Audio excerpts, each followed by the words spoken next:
Gracias por la invitación a participar en este seminario. Lamento mucho que hayamos venido más tarde. Tengo aquí una presentación que estaba pensada para cerca de 1 hora, o sea que imagínense a la velocidad que voy a tener que ir hablando y pasar las correspondientes pantallas. Bueno, pues algunos datos sobre la presentación pueden ir leyendo. Lo que deducirán de esta pantalla es el espectacular aumento de la desalación desde el punto de vista cuantitativo que se ha producido pues, en los últimos 40 años, de 5 millones de metros cúbicos por día que se desalaban en el año 80 a más de 90 millones de metros cúbicos por día en las últimas cifras que tengo. Y eso lleva consigo también que haya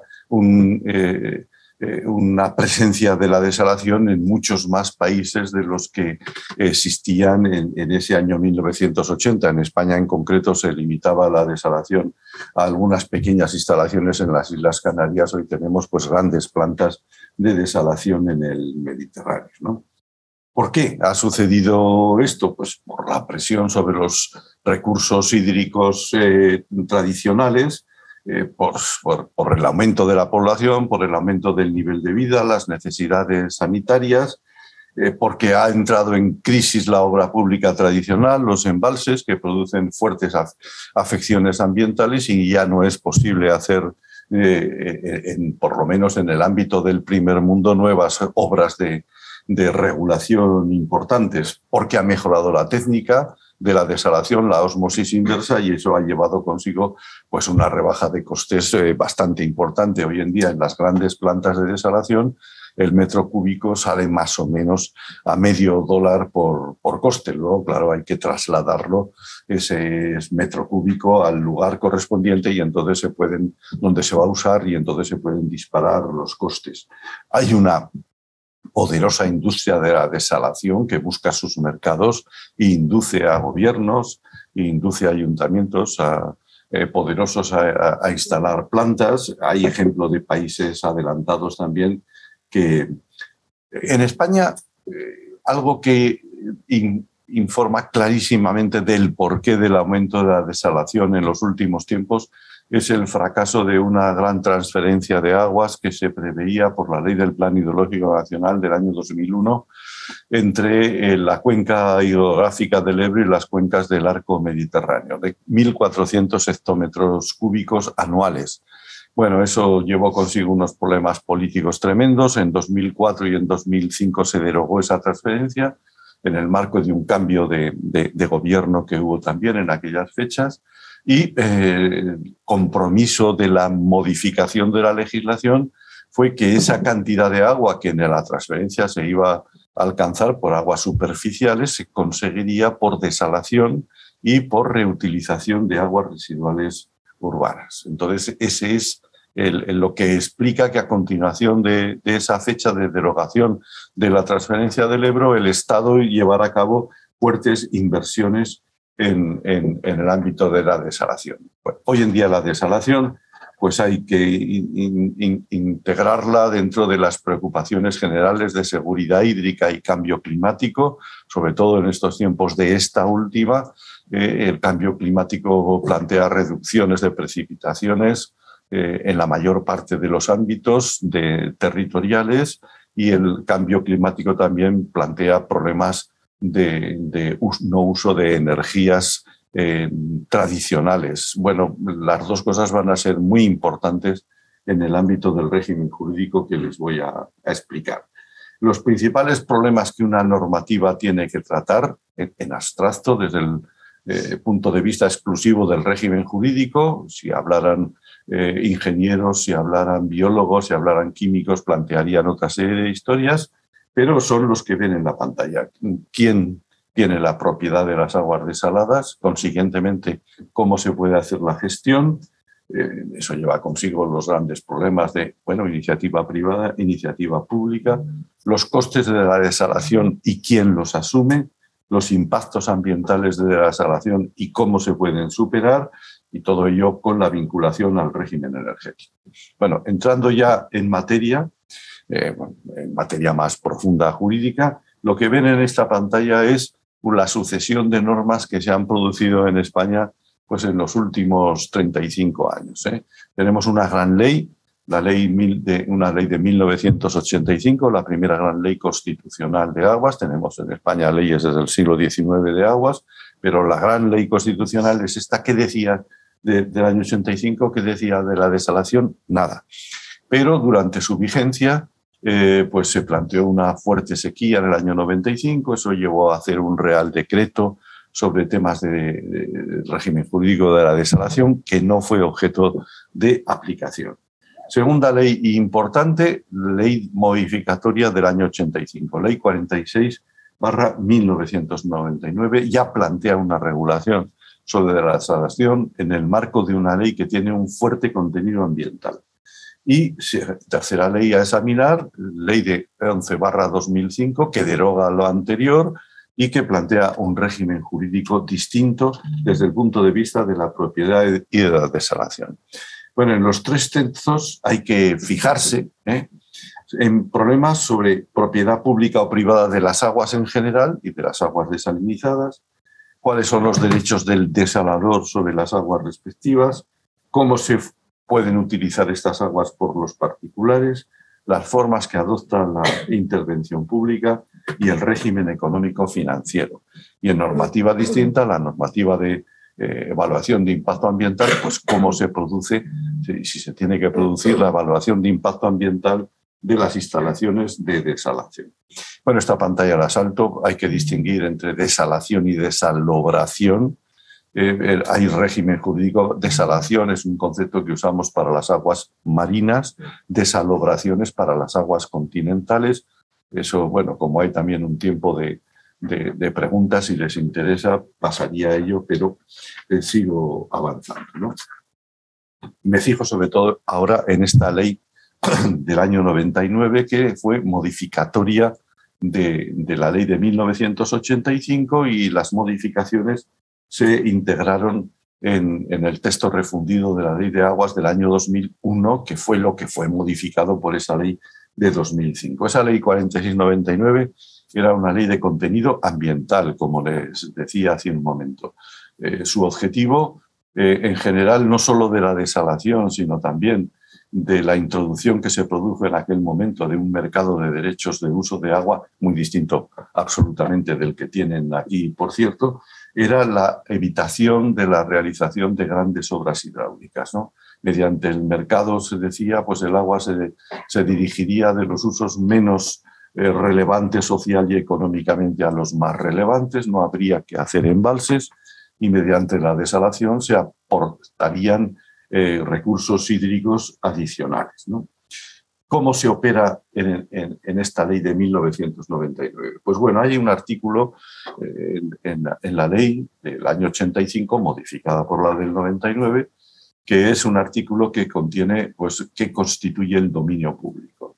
La ley del 85 fue de generalización del dominio público. Todas las aguas eran dominio público, y eso afectaba fundamentalmente a las aguas subterráneas, donde se contenía todavía una posibilidad de propiedad privada. Bueno, pues entonces lo que se hace en el año 99 es añadir esa letra E, que están viendo en la pantalla, y son dominio público hidráulico las aguas procedentes de la desalación de agua de mar, una vez que fuera de la planta de producción, se incorporen a cualquiera de los elementos señalados en los apartados anteriores. O sea, que las aguas desaladas no son dominio público, son un producto industrial. El desalador puede operar sobre ellas, pero en el mismo momento que se incorporen a cauces, a canales, a acuíferos, o que sean objeto de utilización y por un municipio y vuelvan a un cauce, a un canal, a un río, en ese momento es cuando se incorporan a un elemento del dominio público hidráulico, cuando se transforman en dominio público hidráulico también. Luego el desalador es un industrial, y su producto, unos hacen coches, otros producen escobas, pues este produce agua y la puede vender libremente sin sin llevarse consigo pues, una intervención decisiva del poder público, ¿no? Bueno, pues es una ley que podríamos juzgarla como una ley liberal, porque la desalación solo precisa de una autorización, como cualquier otra industria, hay que autorizar su funcionamiento. Y claro, como la desaladora se sitúa normalmente en el ámbito del dominio público marítimo terrestre, o las instalaciones tienen que cruzar, pues necesitará una concesión de ocupación del dominio público marítimo terrestre. Pero las aguas desaladas por el desalador son de libre utilización por no precisan de una autorización o de una concesión. Libre utilización por autoconsumo o por otros, en el marco del contrato que el desalador lleva a cabo consigo. Una normativa, por tanto, como digo, liberal. ¿En qué consiste la ley de 2005? Ley que deroga el trasvase del Ebro, del que les hablé hace un momento, pero que afecta también a esta concepción de la desalación.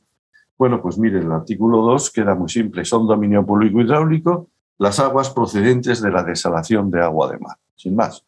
Luego, las aguas que se toman del mar eran dominio público marítimo terrestre, mediante el proceso de desalación se convierten en dominio público hidráulico. Por lo tanto, sobre las mismas y sobre su utilización deciden las autoridades que tienen la capacidad de gestión sobre el dominio público hidráulico, que en España son los organismos de cuenca. Luego, el desalador, digamos así, no decide libremente, aunque tenga una concesión. Necesita, una concesión para llevar a cabo su actividad de desalación, pero luego, posteriormente, las aguas desaladas, para que las utilice un tercero, también precisan de una concesión. Luego, esta es una normativa menos liberal. Consecuencia, una primera normativa quería, estimular la iniciativa privada, le daba facilidades al desalador. Esta normativa no estimula la iniciativa privada porque hay que decidir además sobre el coste del agua desalada, y el coste del agua desalada lo fijará el mismo organismo de cuenca que lleve a cabo la concesión de la concesión, el otorgamiento de la concesión.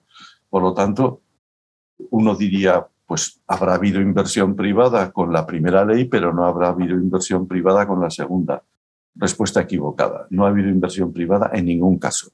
Toda la desalación en España se ha llevado a cabo la inversión por parte del poder público, y ha sido una inversión importantísima. Y no solamente eso, sino que en el presente momento, pues los, usuarios del agua desalada manifiestan que no pueden pagarla al precio de coste, y el poder público subvenciona el coste del agua desalada con cantidades muy importantes. Ahí verán algo que es muy importante para entender el régimen jurídico actual de la Administración Hidráulica. Aprueba los valores máximos y mínimos de las tarifas que habrán de incorporar las cuotas de amortización de las obras. O sea que ese desalador privado que quiera desalar necesita una concesión para ocupar el dominio público marítimo terrestre, necesita una concesión para llevar a cabo la actividad de desalación, y en esa concesión le dirán las tarifas que puede cobrar a terceros. Luego, es un elemento decisivo. Si el poder público le fija unas tarifas suficientes, su actividad será rentable. Si no le fija unas tarifas suficientes, pues no habrá quien se dedique a la actividad de desalación. En este momento hay una importante empresa española que intenta, así, construir una actividad importante de desalación, obra de desalación en el sur de España. Bueno, pues todo esto que les cuento tendrá ocasión de aventurarse ahora, pero en este momento lo que sí les puedo decir es que hay varias importantes desaladoras construidas en el Levante, en el mar Mediterráneo, digamos así, que desalan gran cantidad de agua, que esa gran cantidad de agua se entrega a los usuarios, normalmente son ayuntamientos, en pequeña medida agricultura, a un precio que está en este momento subvencionado. Bueno, hay que tener en cuenta también, esto lo salto, la evaluación de impacto ambiental. En este momento, la evaluación de impacto ambiental en España, como en todos los países, tiene dos formas: la evaluación ordinaria, la evaluación simplificada. No hay evaluación ordinaria, que es la complicada, la compleja, prevista para instalaciones de desalación. La simplificada es para aquellas instalaciones de desalación o desalubраción de agua con un volumen nuevo adicional superior a 3.000 metros cúbicos día. Luego, si esa instalación va a proporcionar más de 3.000 metros cúbicos día, necesita de una, evaluación de impacto ambiental simplificada, que es bastante más simple. El régimen de la energía, bueno, pues esto es muy importante y hay que tener asumido que las instalaciones de desalación consumen una grandísima cantidad de energía y que todavía en España y en otros países la mayor parte de la energía proviene de fuentes no renovables, del gas, del carbón. Por lo tanto, desde el punto de vista de lo que les hablé hace un rato, cambio climático, pues producen una emanación de gases de efecto invernadero como consecuencia de la actividad de desalación, y eso hay que tenerlo en cuenta también, como hay que tener en cuenta los impactos de las salmueras en el ámbito del próximo dominio público. Es muy importante esta historia y eso es lo que hay que dilucidar muchas veces, las medidas correctoras de estos impactos ambientales. Bueno, valoración final y espero haber cumplido los 15 minutos.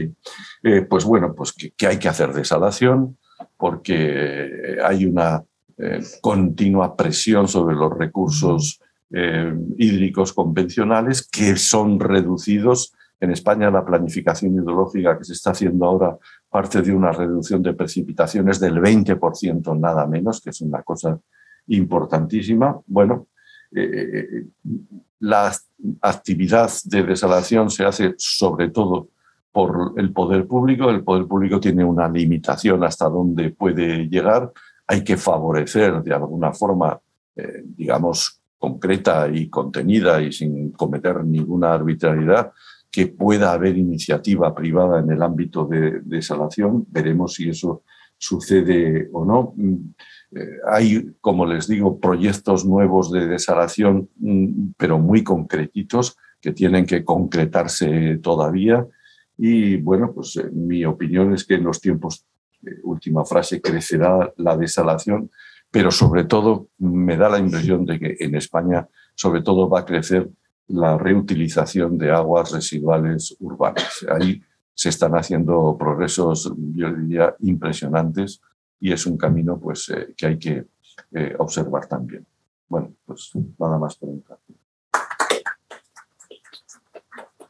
Bueno, hemos visto que las aguas terrestres constituyen un bien escaso y es por eso que, considerando su disponibilidad limitada, ¿cierto?, hay casos en que se produce sobreexplotación. Bien, y el aumento de la demanda de las aguas terrestres ha llevado a que investiguemos, ¿cierto?, la posibilidad de desalar, como lo hacen actualmente muchas empresas mineras, fundamentalmente, en la desalación de aguas para poder ejercer sus actividades económicas. Bueno, la pregunta que nosotros nos hacemos es ¿qué categorías existen para acoger la concepción pública de las aguas del mar? Porque sabemos que es un concepto público. Bien, y para eso analizaremos las reglas de acceso y de aprovechamiento. Tenemos que distinguir en primer lugar que hay usos que son no extractivos. En estos usos no se produce congestión. Bien, o sea, bañarse en el mar o ir a recrearse en el mar no produce congestión y por eso es que no se han establecido ni reglas de acceso ni reglas de aprovechamiento teniendo un open access o un acceso abierto. ¿Ya? Abierto a todos y no se han creado en este caso ciertos derechos privativos. Pero en los usos extractivos es donde ya surge el problema, especialmente en lo que es las aguas terrestres, donde nos encontramos con que se produce una congestión del recurso. Es decir, si nosotros queremos extraer aguas, vamos a tener que crear ciertos mecanismos para efectos de poder crear titularidades privativas para acceder a este uso de las aguas. ¿Cómo reacciona el ordenamiento jurídico en Chile? En las aguas terrestres ha reaccionado creando derechos de aprovechamiento, es decir, títulos privativos para extraer las aguas, mientras que en las aguas marinas no ha creado esta figura, sino por el contrario ha establecido que hay un régimen de acceso abierto a las aguas del mar, tanto las reglas de acceso como las reglas de aprovechamiento. ¿Por qué se da esto? porque hay una abundancia del recurso. Se ha entendido que las aguas del mar son abundantes frente a las aguas terrestres. Bien, entonces por este motivo el legislador no ha reaccionado creando distintos, títulos concesionales para poder acceder a las aguas del mar. ¿Cómo se han calificado estas aguas? Se han calificado como res comunes omnium, o recursos comunes, cosas comunes a todos los hombres. Y de allí que se puedan hacer tanto usos extractivos como no extractivos, pudiendo acceder a estas aguas con esta fórmula. ¿Bien? Bien, pero sin embargo, la doctrina muchas veces ha categorizado las aguas como bien nacional de uso público, ¿ya? Y extendiéndole las reglas de maniales. Para ello podemos ver que una primera aproximación para la construcción de manial de las aguas marinas está teñida sobre la base de la clasificación de las zonas marítimas en que los estados ejercen jurisdicción. Y para ello ya nos remontamos al Código Civil, que nos señala que el mar adyacente hasta la distancia de 12 millas, desde las respectivas líneas de base, es mar territorial y de dominio nacional. Entonces, bajo esta lógica, el espacio que ocupa el mar territorial estaría alojado bajo la lógica del dominio público. La pregunta es, ¿las aguas del mar también estarían incluidas en esta noción? Creemos que esta alusión al dominio público se refiere a una regulación concerniente al derecho internacional, ¿bien? Y no a la calificación jurídico de manial de las aguas que están contenidas en el mar, en esa franja, ¿ya? ¿Esto qué quiere decir? Que el Estado sobre estas aguas ejerce jurisdicción, pero no se comporta el Estado como un dueño de estas aguas, sino que solamente ejerce jurisdicción. ¿Bien? Bueno, sostener por esta vía que las aguas marinas son de dominio público, cuando no tenemos otra regla en el código, ¿cierto? Es confundir el continente con el contenido. ¿Ya? El contenido son las aguas marinas y el continente son las franjas o los espacios territoriales.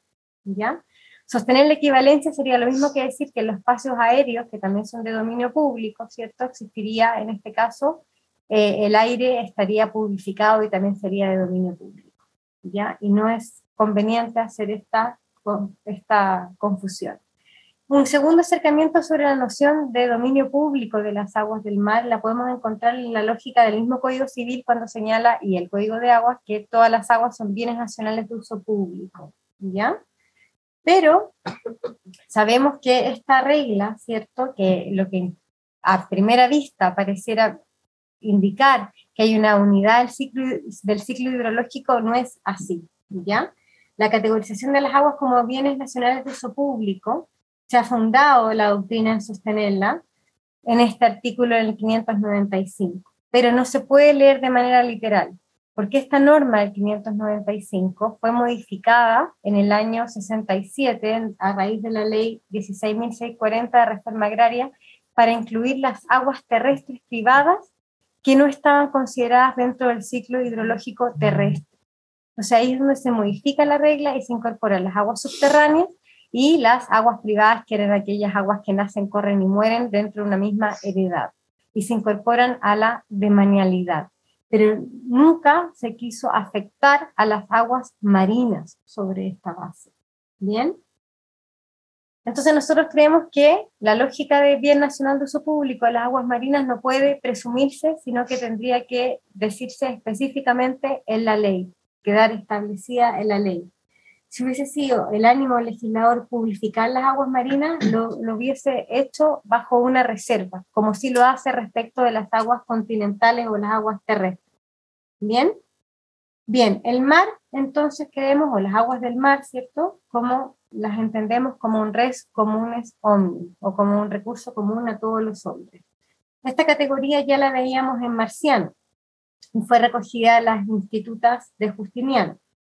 Y los recursos comunes fueron establecidos en Roma para permitir este acceso abierto, libre, directo, igualitario y universal sobre bienes que quedaban fuera de la lógica del Estado. ¿Bien?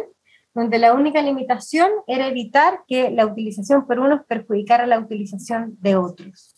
¿Ya?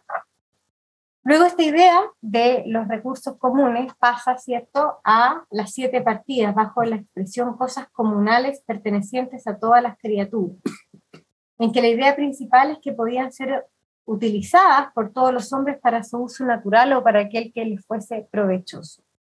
Francisco de Vitoria funda su teoría también sobre la perspectiva de que el mar es abierto, inalienable, inapropiable por ningún estado, y justificando el uso común, abierto y general sobre los ríos, los mares y los puertos.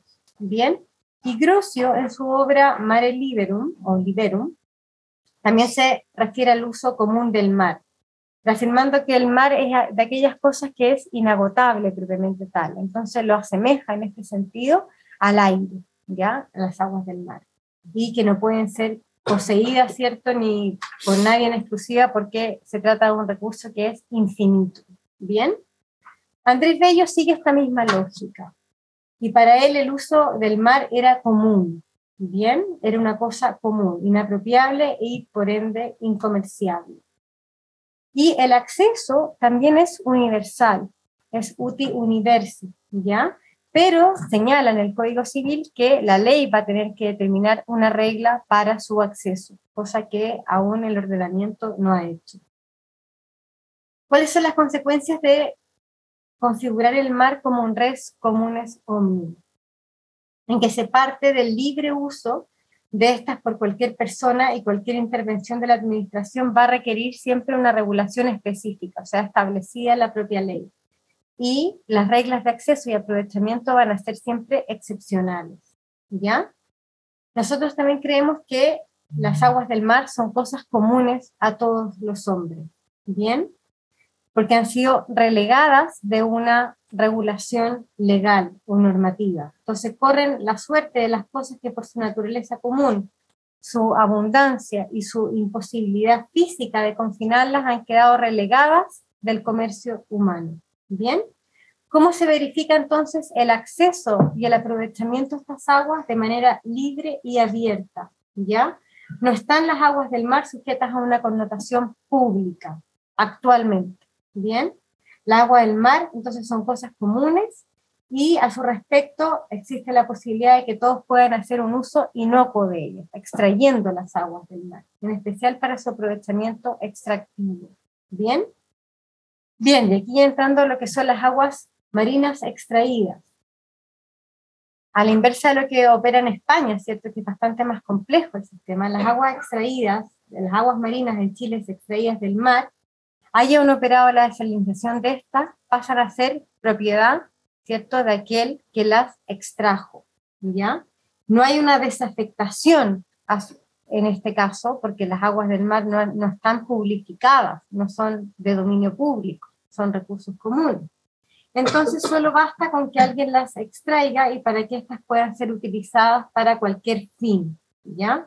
Basta su separación de la fuente de abastecimiento para que éstas se integren al patrimonio privado, no habiendo otra regla en la legislación. ¿Bien? No hay disposición legal que las declare, ¿cierto?, las aguas desaladas que sean un bien nacional de uso público.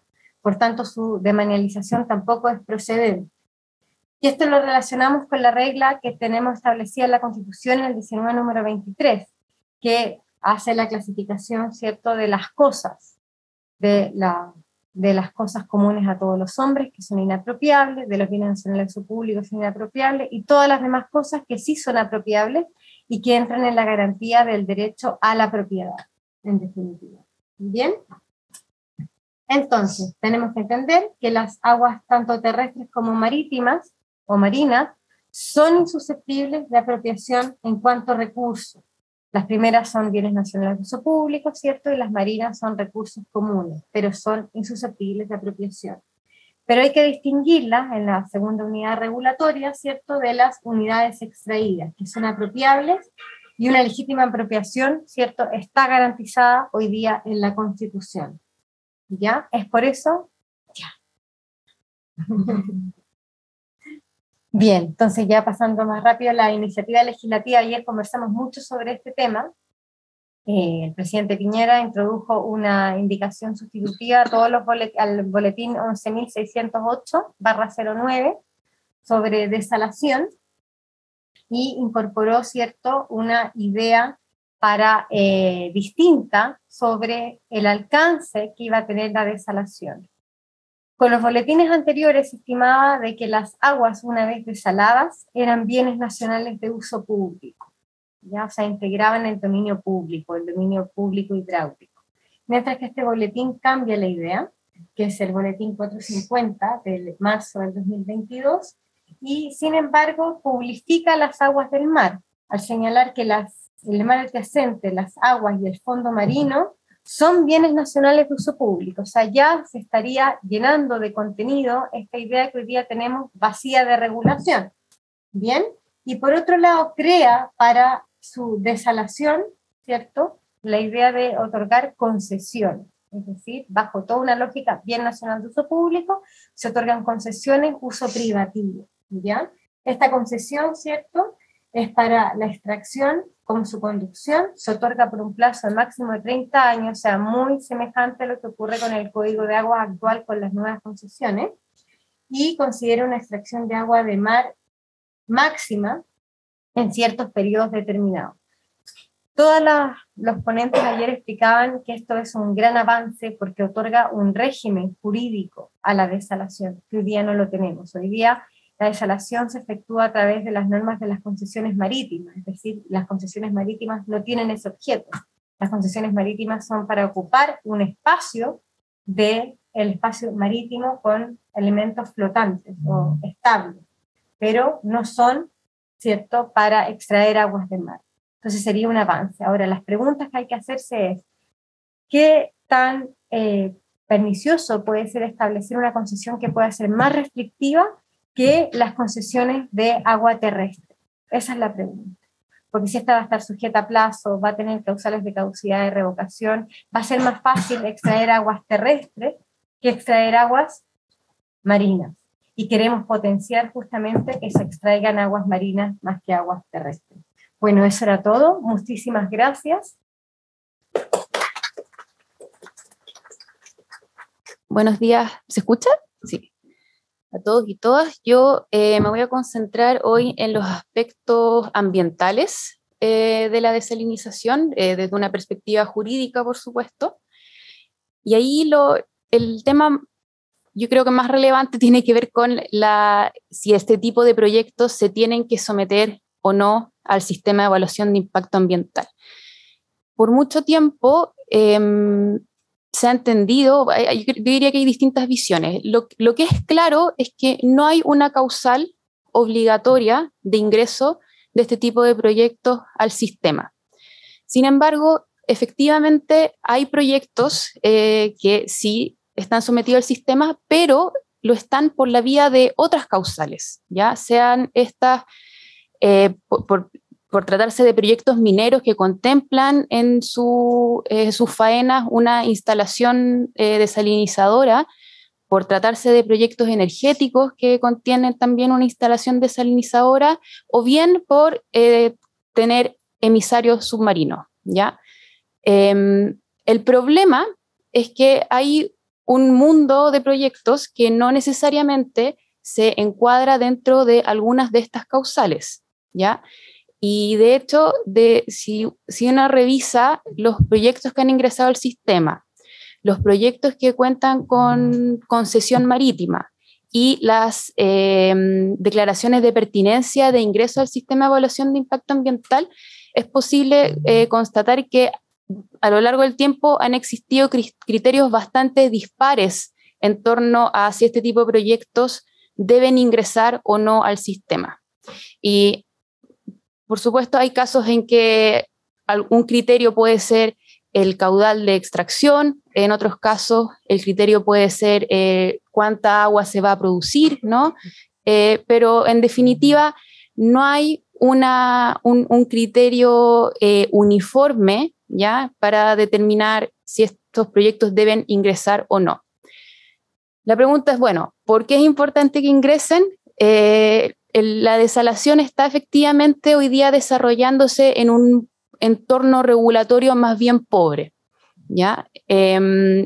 Y genera impactos ambientales. Ahí obviamente proyecto a proyecto pueden haber discusiones respecto a cómo se mitigan esos impactos, cuáles son, dependiendo de la escala del proyecto, de las características de la bahía, si esta es cerrada, si es semicerrada, de los recursos hidrobiológicos, de especies y de la biodiversidad que allí se encuentre, pero sin una causal de ingreso al sistema y que por tanto nos obligue a que sobre determinado umbral se sometan estos proyectos. Es complejo que digamos, estos impactos se puedan mitigar adecuadamente. Y en este orden de cosas, el aspecto más relevante que ha de ser, digamos, objeto de discusión en el marco del CIA tiene que ver con los efectos que producen las salmueras en el entorno adyacente donde se devuelven estas aguas, ¿cierto?, como parte del proceso de desalinización, que supone, bueno, la extracción de la sal, pero la devolución de las aguas de rechazo con un grado de salinidad superior al que tiene ese entorno originalmente. Y acá en nuestro país, la verdad, hay pocos estudios sobre los impactos en digamos, en las características de este territorio.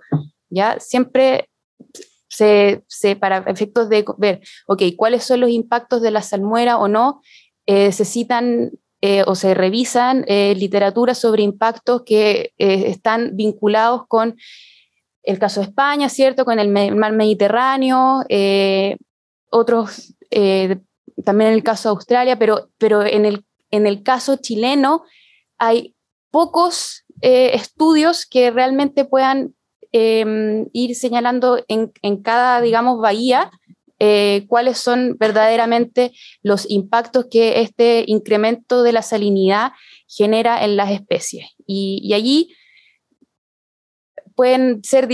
estos impactos pueden ser no necesariamente negativos.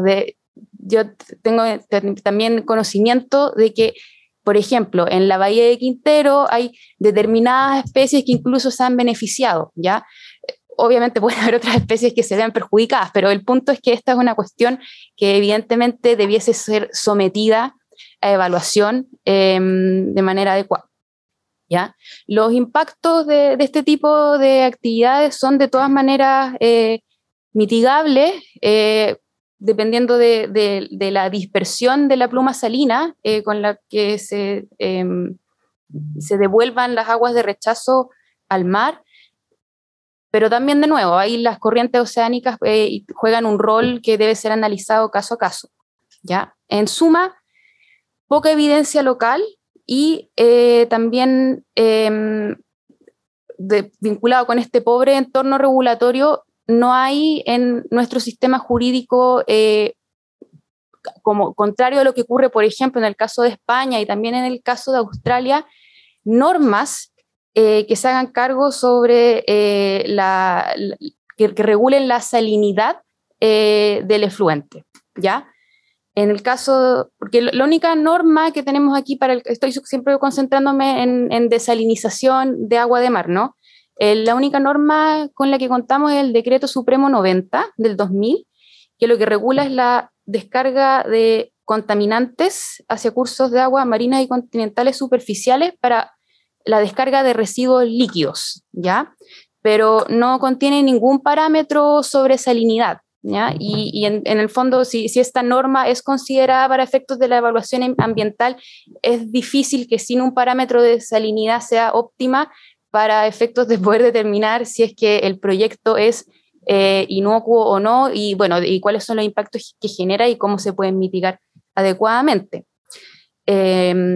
En España y Australia, por ejemplo, hay normas al respecto que establecen límites de incremento de salinidad en el medio marino receptor, en un caso del 5%, en otro caso el 10%, ahora no recuerdo cuál es cuál, pero el hecho es que hay una regla. Y esta es una circunstancia que de hecho ha sido reconocida también por la Corte Suprema en un caso también asociado a una desalinizadora en Ventanas, ¿ya? En el fondo, al revisar la resolución de calificación ambiental, levanta el punto de que esta norma que ha sido considerada para efectos de la evaluación no tiene ningún parámetro que sea atingente para de verdad determinar los impactos de este tipo de proyectos, ¿ya? Otro aspecto que también es relevante desde la perspectiva ambiental tiene que ver, creo yo, indudablemente con el ordenamiento territorial y con las consideraciones relativas a la localización de estos proyectos, porque si bien el agua de mar es un bien abundante, lo que es definitivamente es escaso y un bien que tiene, digamos, rivalidad del borde costero, ¿ya?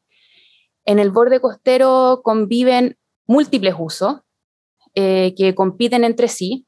Hay zonas que están también mucho más, digamos, en que compiten muchos más usos que otros. Pensemos en la cuarta región, por ejemplo, tenemos una serie de áreas de explotación de recursos bentónicos, áreas apropiadas para la agricultura. Sumémosle a eso los instrumentos de planificación territorial, las zonificaciones para el borde costero, las áreas protegidas, las áreas marinas costeras de múltiples usos o los espacios costeros marinos para los pueblos originarios. Todos estos usos compiten entre sí y hoy en día no hay, más allá de las reglas que atingentes como para las concesiones marítimas, que como aquí bien se ha dicho, no están pensadas para este tipo de proyectos, genera obviamente una tensión en torno a, bueno, dónde se pueden localizar, ¿ya? Un tema que me salté en esta crítica de que no hay una causal de ingreso, el proyecto más avanzado, que es precisamente aquel que tiene la indicación sustitutiva que mencionaba la profesora Selume, considera sí una causal obligatoria de ingreso de este tipo de proyecto al sistema de evaluación de impacto ambiental para extracción de agua. Hay que ver qué pasa en un proyecto de la administración anterior, por tanto, si bien cuando un proyecto tiene una indicación sustitutiva uno debería entender que es aquel que va, digamos, a tramitarse con mayor urgencia, pero no es claro cuál va a ser el enfoque o la prioridad de la administración actual en torno a ese proyecto, ¿ya? Pero este también es otro aspecto que ese proyecto, el aspecto del ordenamiento territorial, es otro aspecto que el proyecto de ley, que la indicación sustitutiva se intenta hacer cargo, porque establece que las plantas desalinizadoras de agua de mar en áreas urbanas las incorpora dentro del supuesto del artículo 45 de la Ley General de Urbanismo y Construcciones, que es aquel que permite una suerte de procedimiento simplificado en la elaboración de los planes reguladores comunales. Más bien lo que hace ese artículo es establecer ciertas excepciones para los casos en que, ciertos casos de excepción en que el procedimiento para la elaboración del plan regulador comunal se puede someter a algunas etapas menos, ¿ya? De todas maneras considera etapas de consulta pública, y otras. Pero además también incorpora en una regla en el artículo 116 de la Ley General de Urbanismo y Construcciones, que es aquel que se refiere a los permisos de edificación, y señala que los proyectos de desalinización de agua de mar en el área rural se entenderán siempre admitidos, ¿ya? Sin perjuicio de las reglas que, digamos, los permisos que tengan que obtenerse del servicio agrícola ganadero y otras que aplican para el área rural.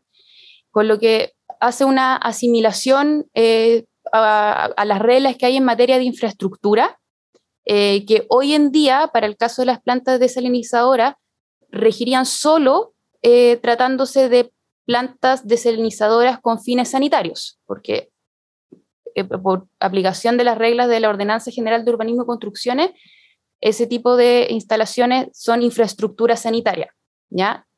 Distinto es el caso de lo que ocurriría con todas las plantas multipropósito que no tengan un fin de producción de agua potable o saneamiento. Ahí este artículo intenta hacerse cargo de ese punto. Y para cerrar, otro aspecto que creo que es relevante en torno a la discusión sobre la autorización ambiental, si bien no es una obligación que debiese estar establecida en la resolución de calificación ambiental, sí hay proyectos de ley que han tenido la intención de establecer una obligación de que un determinado porcentaje del agua que produzcan sea destinada para el consumo humano, ¿cierto? Para el uso de agua potable y saneamiento. Un proyecto es el que establecía esa obligación netamente respecto de las faenas mineras. Y en ese sentido, el proyecto con indicación sustitutiva pareciera tener una mejor solución en ese sentido, pues opta por establecer la potestad para que la DGA imponga, por razones de interés público, y para el caso de proyectos que tengan, cuya producción sea menor en un 50% para fines de agua potable o saneamiento, establece esta facultad de imponer un deber de que un 5% de esa producción sea destinada al consumo humano o saneamiento, y la remuneración de ellos se tendrá que determinar de conformidad con las reglas de tarifas de la Ley General de Servicios Sanitarios. Esto es un tema que de prosperar también va a generar evidentemente mucha discusión, pero sí es, en mi opinión, un avance importante en torno a qué es lo que gana, digamos, la comunidad con la instalación de proyectos de agua multipropósito que están pensados sobre todo para el abastecimiento industrial, pero que efectivamente van a ocupar un espacio del borde costero y digamos que van a disputar otros usos productivos o no productivos, y bueno, es una cuestión interesante para seguir, tenía aquí la alarma, para seguir siguiendo. Así que eso, muchas gracias. Pues muy buenos días. Gracias por la invitación a ESIO y al Centro de Derecho Ambiental, a los colegas que recién presentaron. Yo voy a enfocarme en la desalinización para consumo humano. Como buena geógrafa voy a aterrizar, digamos, como la idea, les voy a dar un contexto y después hablar del caso de Antofagasta, que cuenta con la planta para consumo humano más grande de América Latina desde el 2003. Yo quise empezar mi presentación para contextualizar primero de por qué necesitamos la desalinización, más allá de lo que dijo el profesor en vida anteriormente, ¿no? Por qué mundialmente hay un auge.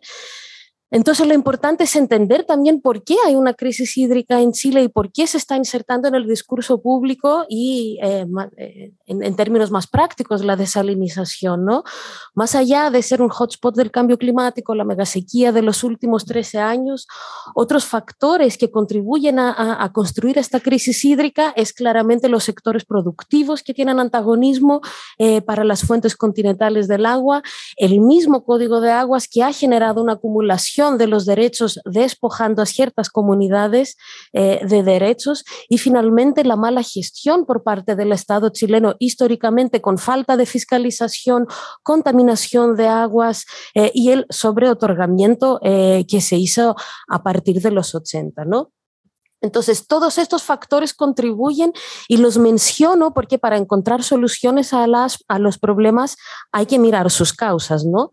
Yo diría que la desalinización solo apunta a la primera causa, que tendría que ver con los impactos de cambio climático y la disminución de la disponibilidad, dejando intactos los otros tres, ¿no? Entonces, ¿por qué se utiliza tanto la desalinización y cuáles son las ventajas? Primero, la desalinización, sobre todo para consumo humano, se utiliza más en ciudades áridas y costeras, ¿no? Como dijimos anteriormente, reduce la presión a las fuentes de agua dulce. Como tenemos una nueva fuente de agua, la otra podemos dejar descansar, podríamos pensar, los ríos, las aguas subterráneas, porque hay una nueva fuente en el territorio. Es una fuente infinita, también como decía la profesora Tatiana, ¿no? Es una fuente infinita, independiente de las condiciones climáticas. Si hablamos de captación de aguas de lluvia, por ejemplo, esto depende del clima, pero la desalinización no, es independiente, ¿no? También es una alternativa, como veíamos, ¿no?, a proyectos más conflictivos como represas o transferencias de agua entre cuencas, ¿no? El mar no tiene esta carga de las aguas continentales, nadie le quita el río a alguien, nadie se está metiendo en la napa subterránea, ¿no? Como el mar está allí, hablaron harto los colegas sobre que es pública y una fuente infinita, entonces hasta ahora no ha sido un tema conflictivo.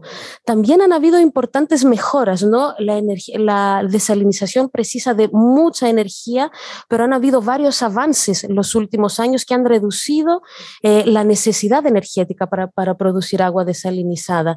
Y también han habido varias mejoras en los impactos ambientales más importantes, como muy bien resumió la profesora Skews últimamente, ¿no?, con respecto a la salmuera o la extracción del agua del mar. Pero ¿cuáles son las problemáticas? ¿No? A mí me gustaría enfocarme un poquito así a partir del caso de Antofagasta que vamos a ver enseguida. Primero, los impactos ambientales directos, a pesar de que ha habido una mejora, siguen siendo un tema, sobre todo si se piensa en la desalinización como a gran escala, y porque así como está yendo la situación, no será raro que en 15 años la costa chilena esté llena de plantas desalinizadoras, ¿no? Entonces, aunque tengamos unas mejoras en el rendimiento, digamos, de estas plantas, es un tema que tenemos que considerar. Segundo, la producción de escasez hídrica, ¿no? Tener una fuente de agua dulce que parece infinita puede poner en segundo lugar la conservación de las fuentes continentales o desincentivar el ahorro. Tenemos la solución, hay una planta desalinizadora, no hace falta cuidar tanto las fuentes continentales, ¿no? Tercero, una estrategia de maladaptación al cambio climático. ¿Y qué se quiere decir con maladaptación, no? Es cuando encuentro una solución a un problema que termina contribuyendo a aumentar esta problemática, ¿no? La desalinización de agua de mar, como dijimos, precisa de mucha energía. Esta energía en Chile sigue proviniendo mayoritariamente de plantas termoeléctricas, ¿no? Combustibles fósiles. Entonces, producir agua desalinizada implica emitir CO2, contribuyendo al cambio climático. Los impactos sociales asociados a su precio, las ciudades chilenas que reciben agua desalinizada pagan hasta 3 o 4 veces más que las ciudades al sur. Allí, para ser objetivos, digamos, hay que considerar que en el norte suele ser más cara el agua, ¿no? Es un tema que hablábamos también con la profesora Moraga, cómo oscila, digamos, el precio de agua potable a lo largo del país del norte al sur, y en las ciudades como Copiapó, Antofagasta, Tocopilla, que tienen plantas desalinizadoras, es efectivamente 3 veces más cara el agua potable que en Santiago, en Valparaíso, etcétera. La aceptabilidad del mar como fuente de agua potable. En Antofagasta la gente estaba un poco preocupada que la fuente de su agua potable era la misma que veían desde la ciudad. ¿Qué significa eso? Veo el puerto, veo los emisarios de aguas servidas y sé que el agua que viene a mi llave proviene de allí. Hay una desconfianza también a la gente del proceso, no lo conocen, ¿no? Entonces hay un tema de aceptabilidad. No tiene sentido hacer inversiones, instalar tecnologías si la gente no va a sentirse cómoda y no va a usar esta agua potable. Finalmente, como mega infraestructura, las plantas desalinizadoras pueden causar conflictos. No hay participación pública, nadie pregunta a la gente no solo si quieren que se ponga una planta desalinizadora, pero también si quieren tomar agua de una planta desalinizadora, ¿no? Es un recurso tan estratégico el agua en Chile, como sabemos, ¿no? Como que yo así interpreto como la falta de consulta, ¿no? Y finalmente es una solución inflexible y genera un camino muy concreto hacia la adaptación de cambio climático y el abastecimiento de las ciudades, ¿no? Es alta inversión, es muy centralizada, entonces es difícil que coexista con otras tecnologías o alternativas. Sobre el caso de Antofagasta, la región de Antofagasta ha sido tradicionalmente, o en general, el desierto de Atacama, por esta combinación de la riqueza mineral y de recursos, ¿no? En conjunto con las condiciones tan inhóspitas, han hecho del desierto de Atacama como un lugar donde hay mucha innovación tecnológica, hay muchas como primeras, digamos, es la primera vez, digamos, que se aplican ciertas tecnologías y esto pasó con la desalinización. La primera planta de desalinización solar registrada es de 1872 en el sector de las Salinas. Esto es de 1900, es un poco más, perdón, es un poco después la foto que tengo acá que encontré. Pero estas innovaciones, digamos, no pararon desde el inicio, ¿no? Como les dije anteriormente, el 2003 se construyó la primera y más grande planta para consumo humano en la ciudad de Antofagasta, ¿no? El 2003. Aquí hay un título muy bonito que dice que el sol es lo que es como un endulzante del agua, ¿no? Como que el sol endulza el agua, porque aquí pueden ver una planta desaladora solar antigua donde el agua se evaporaba y después se condensaba y allí podían tener agua dulce de un proceso bastante caro y lento, ¿no? Entonces, así era Antofagasta al inicio, no cuenta con fuentes de agua dulce importantes. La ciudad ni siquiera era un puerto, digamos, como natural, pero sí tenía un lugar muy estratégico porque estaba cerca de yacimientos de metales, ¿no? La gente tenía que esperar que llegaran los guateros, sería una versión original de los camiones aljibe. Todo eso es de un informe de Aguas Antofagasta sobre cómo se hizo el abastecimiento de agua en el desierto más árido del mundo. Y así terminó siendo Antofagasta. ¿Y cómo sucedió eso? En algún momento, creo que no tengo mucho tiempo de comentar eso, pero se captó agua del río Loa y se hizo esta cañería, bueno, esto es la cañería nueva, ¿no? Pero es una cañería de 300 kilómetros que va desde el río Loa, concentra todas las aguas en la ciudad de Calama, allí se potabilizan y después se reparten a Tocopilla, Antofagasta, etcétera. Y a esto se vino a complementar con la planta desalinizadora, una foto un poco malita que tengo acá, y aquí quiero explicar un poquito el contexto, ¿no? Antofagasta es la región más importante en Chile en términos de producción y exportación de cobre y es una de las regiones más importantes a nivel mundial, ¿no? El 2003, cuando se construye la planta desalinizadora, cuando entrevistamos la empresa sanitaria, nos dijo que era porque se preveía que la ciudad de Antofagasta iba a crecer mucho, entonces se necesitaba agua para la ciudad. Sin embargo, buscando y buscando más, nos dimos cuenta que sucedió lo siguiente. Hasta el 2003, si ven esta flechita morada, esta flecha va desde el río Loa, las captaciones que tiene allí la empresa sanitaria. La empresa sanitaria tiene una concesión de 30 años.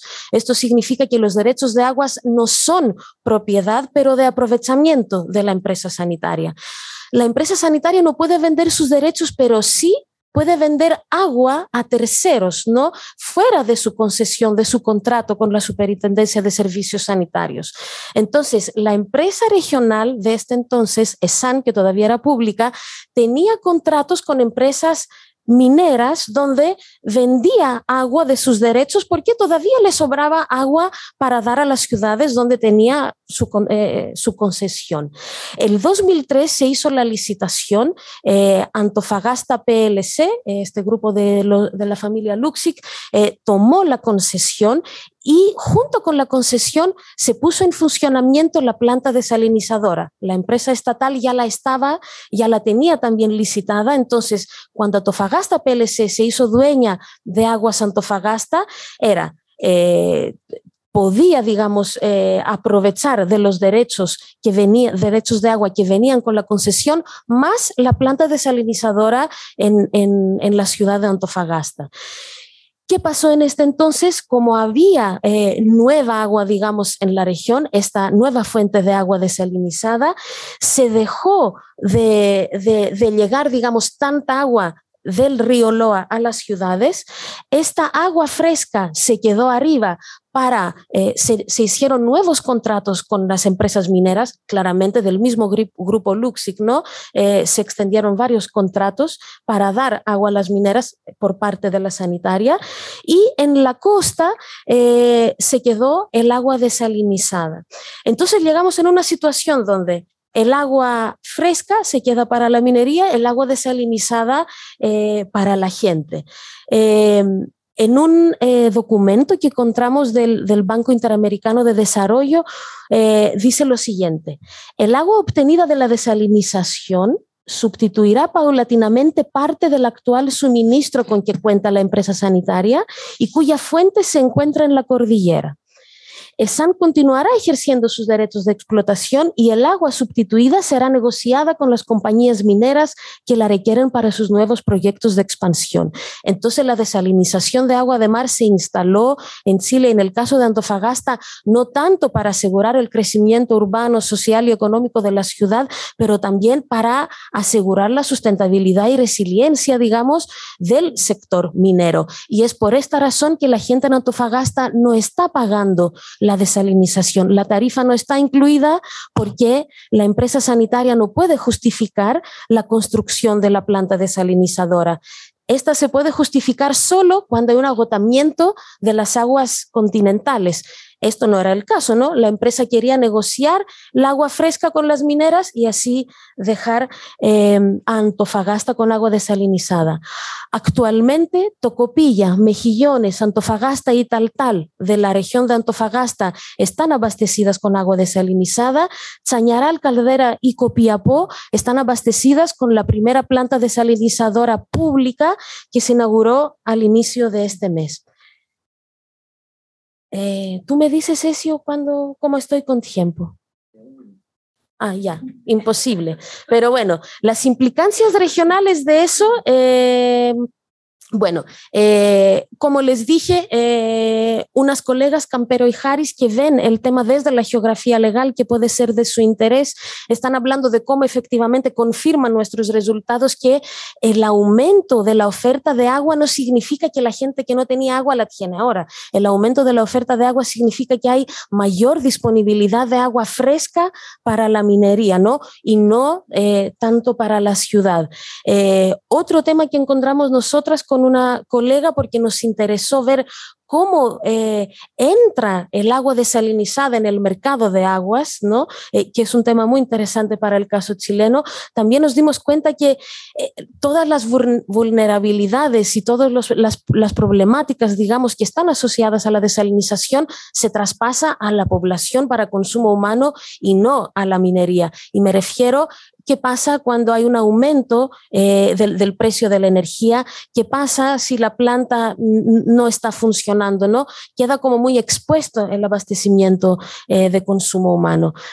A nivel urbano nos dimos cuenta, ¿no? Como que aumentaron mucho. Esta línea azul es el año donde entró la planta desalinizadora. Intentamos ver si hay algún tipo de diferencia en cómo se consume el agua en la ciudad.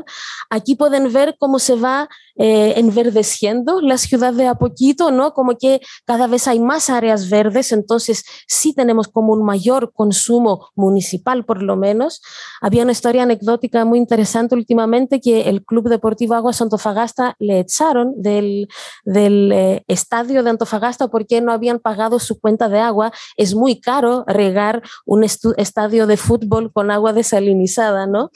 Y sobre los impactos urbanos quería darles como una panorámica de lo que piensa la gente. Estas son unas encuestas, más de 1000 encuestas que hicimos el 2017. 75 de las personas no sabía qué agua tomaba. Pensaban que tomaban agua desalinizada, pero tomaban fresca, etcétera, ¿no? Entonces la gente no sabe qué agua está tomando. La mayoría de la gente no les gusta, no está satisfecha con la calidad del agua potable. Hay que tener en cuenta que Antofagasta tiene un problema crónico de insatisfacción y de problemas con el agua potable, porque el agua continental venía con altas concentraciones de arsénico, ¿no? Para contextualizar un poquito los resultados. Entonces sospechamos que esta desconfianza sigue a pesar de cambiar la fuente. La mayoría de la gente también piensa que consumir agua de la llave le puede generar efectos negativos, y esto concluye que en 9 de cada 10 hogares en Antofagasta se consume agua embotellada, que eso también es algo generalizado para el norte del país y afecta mucho la economía de los hogares, ya que puede duplicar el gasto de los hogares mensual para abastecerse con agua para consumo directo, digamos, ¿no? Aquí vemos las evaluaciones que hace la gente. Les pedimos evaluar las características organolépticas del agua, cómo huele, cómo sabe, cómo está su color, si está turbia o clara, etcétera. Podemos ver que en general es baja la evaluación que hace la gente. Aquí, perdona, se me olvidó mencionar algo muy importante, que la agua desalinizada entró muy gradualmente, ¿no? La planta desaladora está en el norte de la ciudad y digamos, empezó de abastecer la ciudad del norte hacia el sur, como que la área, digamos, de influencia del agua desalinizada cada vez era mayor. Entonces, allí arriba, con el azul como más oscuro, tenemos esta zona que se abastece solo con agua desalinizada. Esta más clarita es una mezcla de agua desalinizada con continental, y en el sur tenemos solo aguas continentales. Estos son los mapas que demuestran un poquito, ¿no? Como lo más oscuro es una mala evaluación, los azules son una buena evaluación. Entonces pueden ver como que hay un malestar, digamos, con el tipo de agua que se recibe. Y también vemos que hay mucha diferencia en cómo la gente usa el agua en sus hogares, ¿no? Según la clase social, la gente tiene distintas estrategias para adaptarse o para reaccionar a problemas con el agua de la llave. Si hay cortes, la gente más pobre, para decirlo así derechamente, tiene que digamos, como almacenar agua en recipientes que a veces no son adecuados, esperan los camiones aljibe o sus vecinos le pueden dar, mientras la gente con mayores recursos compra agua embotellada derechamente. Lo mismo con la calidad del agua, ¿no? Cuando a la gente no les gusta el agua de la llave, si tenemos recursos compramos agua embotellada, pero si no, la gente está como obligada de tomarla. A veces tienen que hervir el agua, los que tienen mayores ingresos ponen filtros centrales, los que intermedio tienen esos jarrones de filtro, pero todos intentan mejorar la calidad del agua, y según el grupo socioeconómico, como bajan los recursos, más precario y más tiempo se necesita para mejorar la calidad del agua. Quería hablar del derecho humano al agua y cómo podemos tener, no sé de qué hablar primero.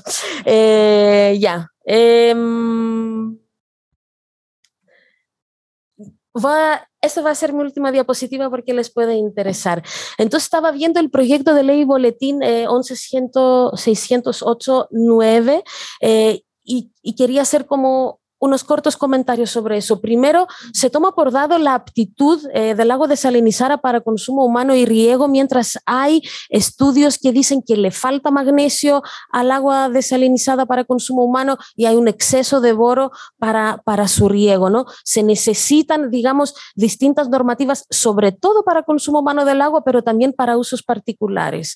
Segundo, decía que se prioriza el uso de aguas desalinizadas para consumo humano y ecosistemas, mientras debería ser lo contrario. Se debería priorizar el uso de las aguas continentales para los humanos y la naturaleza, y para los sectores productivos, ¿no?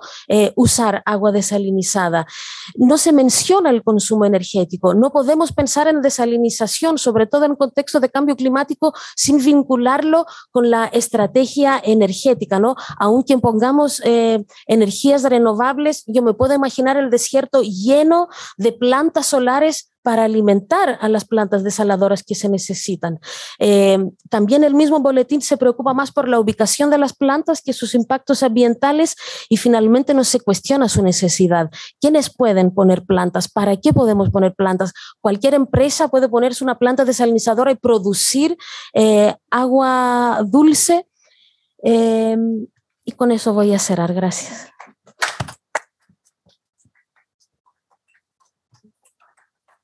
Tenemos 15 minutos más o menos para hacer preguntas y respuestas, así que las personas que pregunten van a tener máximo un minuto para hacer la pregunta. Ojalá la puedan formular en 30 segundos. Hola, para todos. La pregunta, ¿cuál es la sugerencia dentro de los estudios, la investigación de corte de ingreso a evaluación ambiental de captación de agua de mar, de como un litro por segundo? ¿Hay en captación de agua de mar o en agua producida? Porque como la eficiencia de 1:2, es distinto tener un umbral que podría ser una nueva tipología del reglamento de la ley en captación o en agua producto. Hola, mi nombre es Sebastián Mosó. Muchas gracias por la exposición. Quería preguntarle al profesor Envid respecto a cómo lo ha hecho el país de España por el tema de la ocupación de suelo para los acueductos. Si es que ha necesitado, si es que tiene herramientas de servidumbre forzosa o cómo lo ha hecho para poder efectivamente, para que las desarrolladoras puedan construir y ocupar terrenos en las distintas lugares. También una pregunta para el profesor Envid.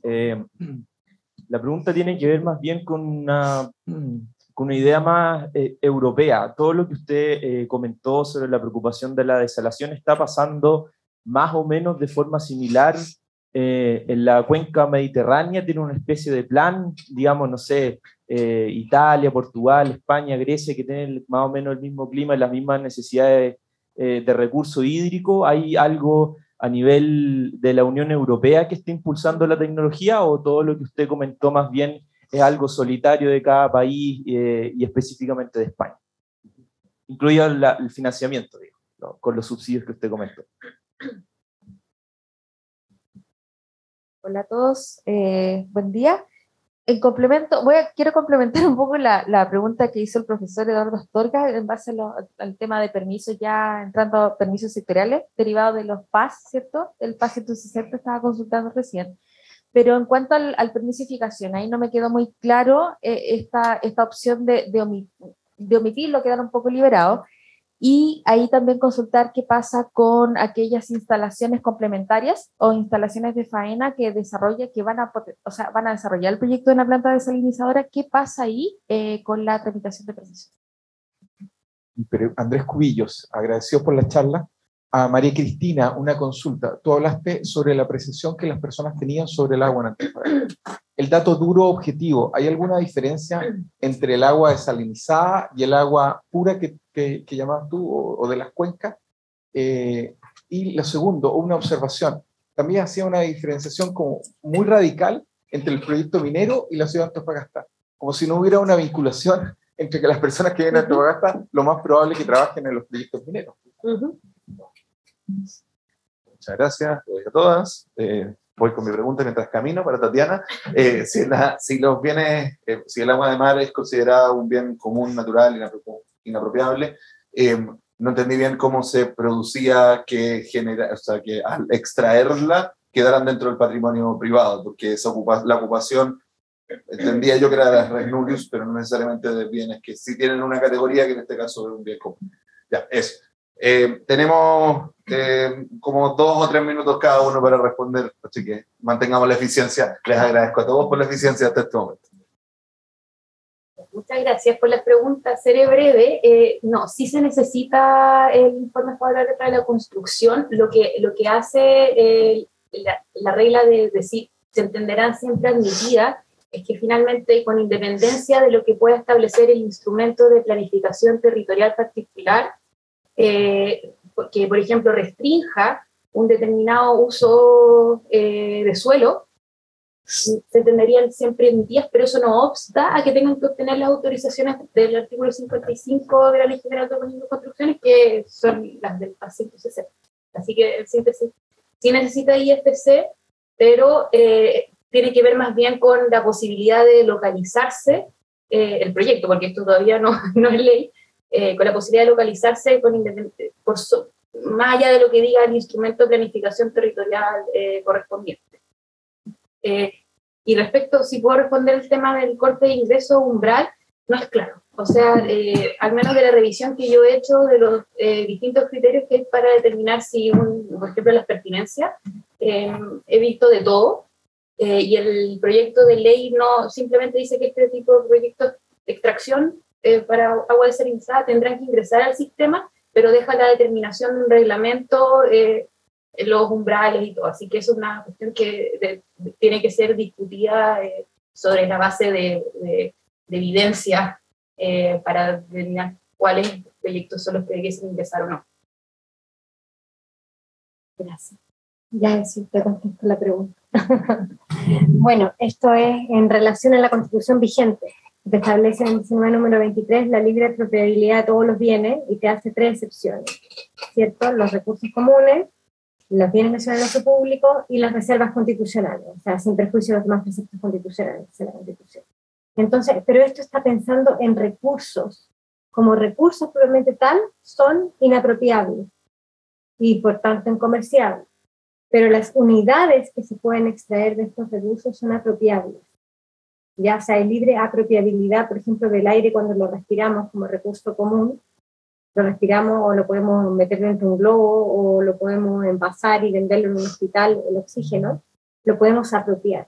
Basta con la simple apropiabilidad de las cosas comunes a todos los hombres para poder adquirir el dominio de ellas.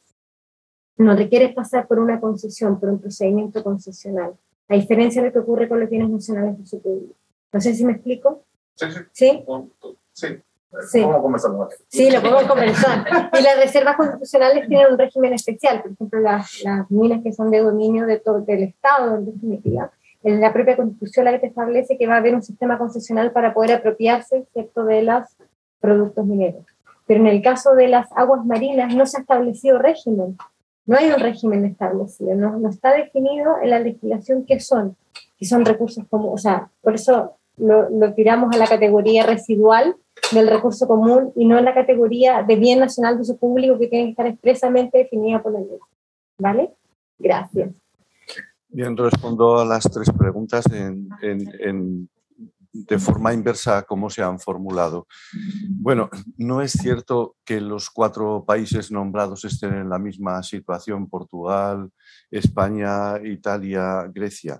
La situación fundamental, por ejemplo, Portugal tiene fundamentalmente un régimen atlántico que no mediterráneo de precipitaciones, por lo tanto, aunque ahora está en una profunda sequía, su posición siempre es mucho mejor desde el punto de vista del agua que la posición de España, ¿no? Por lo tanto, que yo conozca, no se plantean infraestructuras de desalación en Portugal.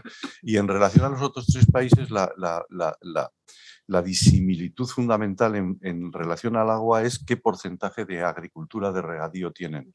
La agricultura de regadío en Italia es prácticamente muy baja. Y la de Grecia también, en función de lo accidentado de su territorio. Entonces, la de España es justamente lo contrario. Tenemos 3,5 millones de hectáreas de regadío que consumen, y ahí es donde digamos así, se plantean los hándicaps.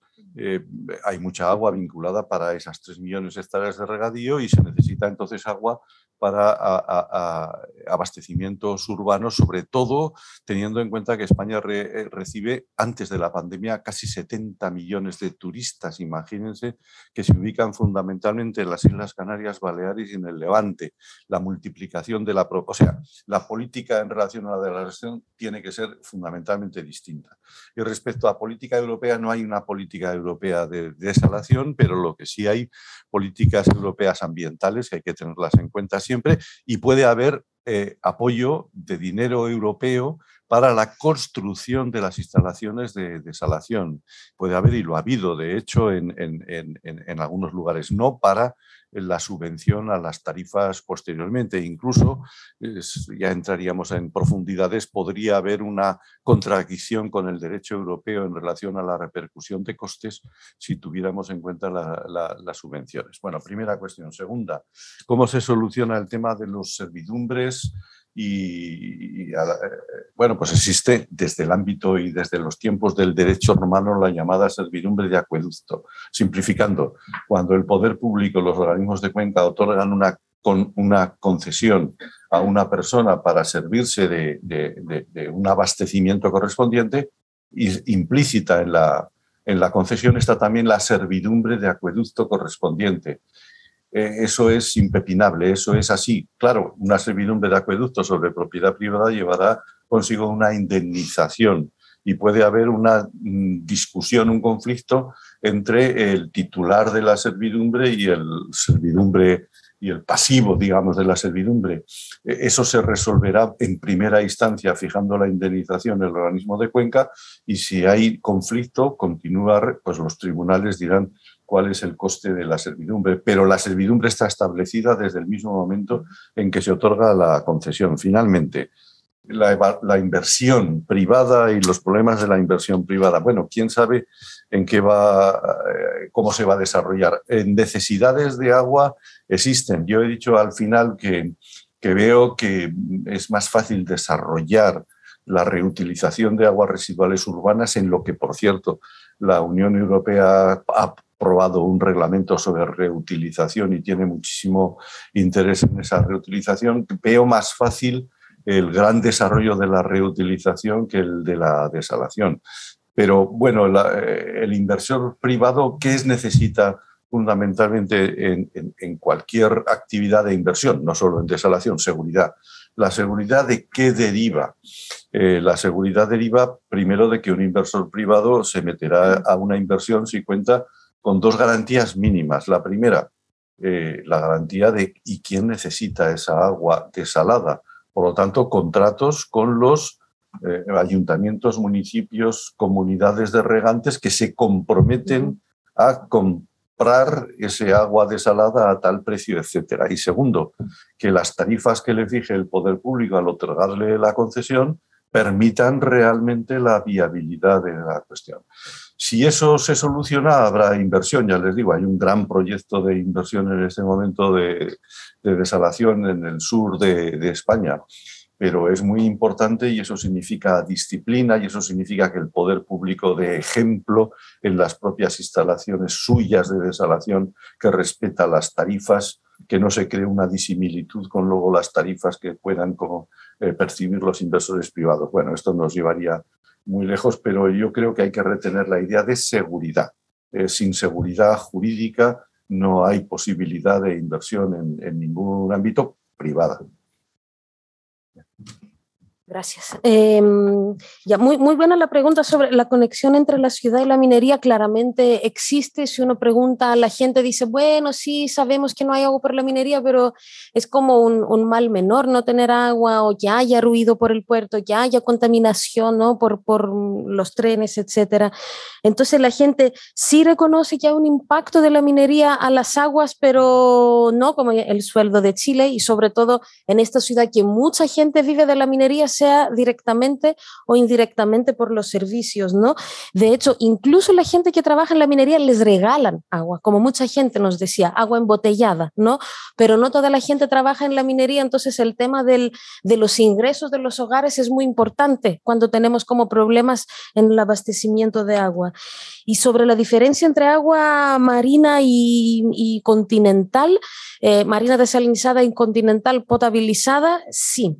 Hay diferencia económica en la producción de esta agua, hay diferencia simbólica, que significa tomar agua de la cordillera o agua del mar, y hay diferencia material, que quizás allí apuntaba tu pregunta, ¿no? Ambas cumplen con la normativa de calidad de agua potable, solo que esta normativa, la 409, se refiere explícitamente a aguas continentales, subterráneas o superficiales. ¿Cuál es el problema? como dijo el profesor, el agua desalinizada es un producto industrial, ¿no? Entonces, cuando separamos el agua marina de la salmuera, por decir así, nos quedamos con agua como destilada, un H2O como casi puro, y hay que volver a remineralizar esta agua para que sea apta para consumo humano. La normativa de calidad de agua potable tiene máximos de concentraciones de hierro, de arsénico, de cloro libre, etc.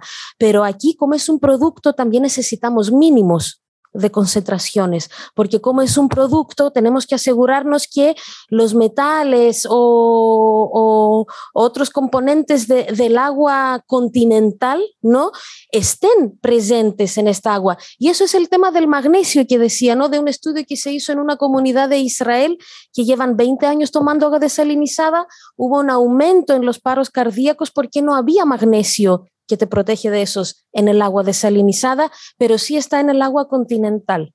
Entonces, estas son las diferencias.